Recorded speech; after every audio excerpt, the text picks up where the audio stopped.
Виждате ли, ето тези огромни вълни там. Чакайте малко да зумнем, да видим дали може да хванете перспектива. Ето ги, там. Те, скъпи приятели, са високи по 3-4 метра и се разбиват в рифа. Ако го нямаше ето този риф, Малдивите буквално нямаше да съществуват, защото, както знаем, са най-ниско разположената държава в света. Плажа, това е 1 метър средно. И реално, знаете, Малдивите са атоли и са обкръжени от такива рифове. Може, ако знаете на живо колко са големи тези вълни, ще паднете.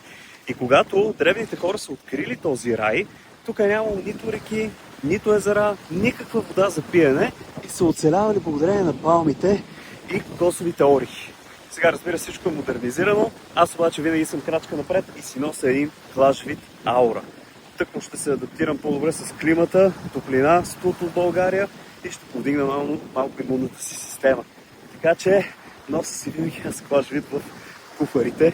Имам от 4 вкуса, малките вече унищожиха релакса, сега си пазя аурата.